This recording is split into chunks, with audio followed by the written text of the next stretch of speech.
Catan Jr. How to play. Each player picks a color and sets up two ships and two pirates' lairs on the board. One player will set up the Ghost Captain, making sure he is on the cross on Skull Island. See these right here? Circles? That's where you place your ship. That's where you place, that's where you place your pirate's lair. The dashed lines are for the ships. You may not put a lair on a ship side, or a ship on the lair side.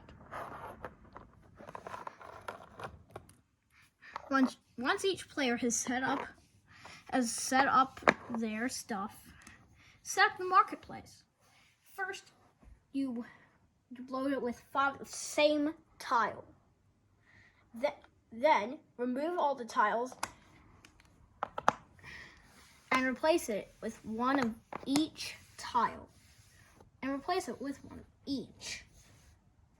Then players take their building cards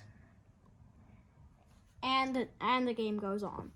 The first player to lose all of their lairs wins. Do you see there's no 6s on the board? 6 indicates that you can move the Ghost Captain to any island that's not Skull Island. When you do, let's say, the Goat 2 Island,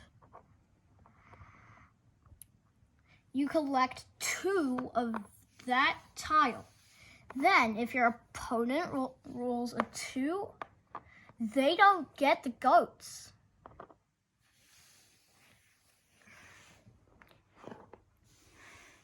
However, when the Ghost Captain moves somewhere else, you can actually get it.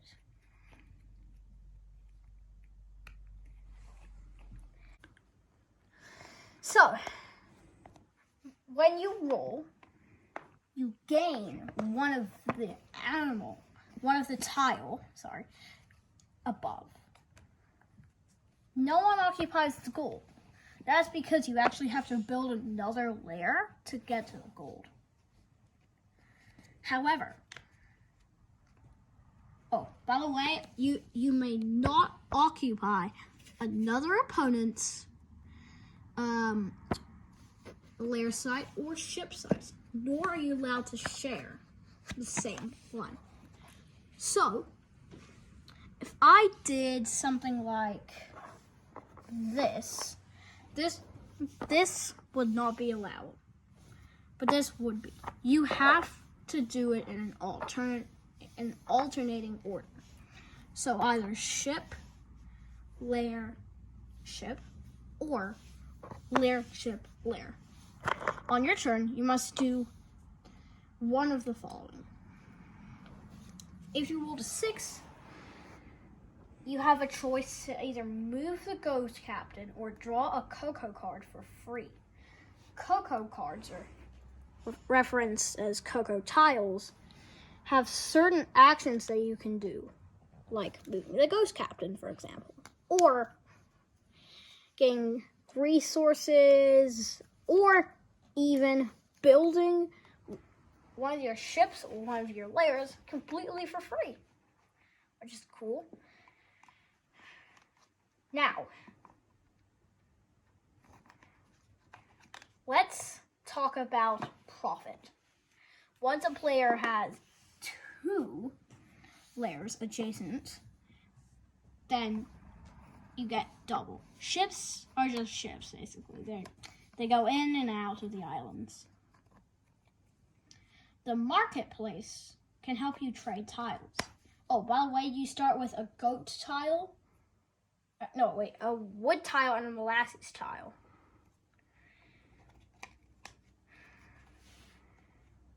The game ends in a draw. if you have nothing to do, or if the marketplace runs out of items, or if the same action is repeated 3 times in a row. So, if you rolled a 6 and drew a Coco card, then move the Ghost Captain here. Oh, by the way, when the Ghost Captain is on another island, if another player rolled a 6, they have the choice to move it back to Skull Island. In that case, you get 1 of any material you want, but it can only be 1 material. It can only be 1 of that material. Anyway, have you noticed the 4 islands in the center, in like the top right?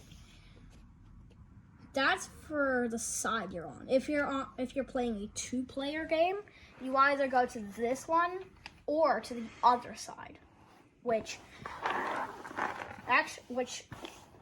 oh, by the way, it looks like this. But if you're playing 2, 3, or 4 players, use this. This is a default one. Lastly, if you want to trade, you can. You can trade the stockpile, the marketplace, or you can trade with another player. For example, if you want to build a ship and have 1 goat but no wood,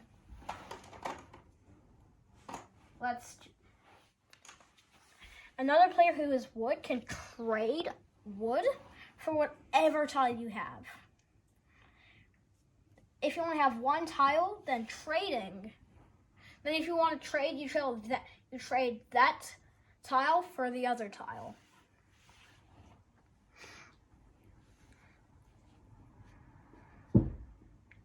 The cocoa pile will never run out. This is because when you do this, the card gets put underneath. So those are all the rules of Catan Jr.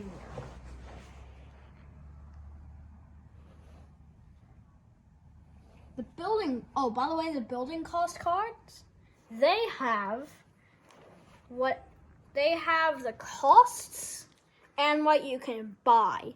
For example, if you want to buy a cocoa card, but you haven't rolled a 6, sorry, you can do it for 1 gold, 1 lassies, and 1 cutlass.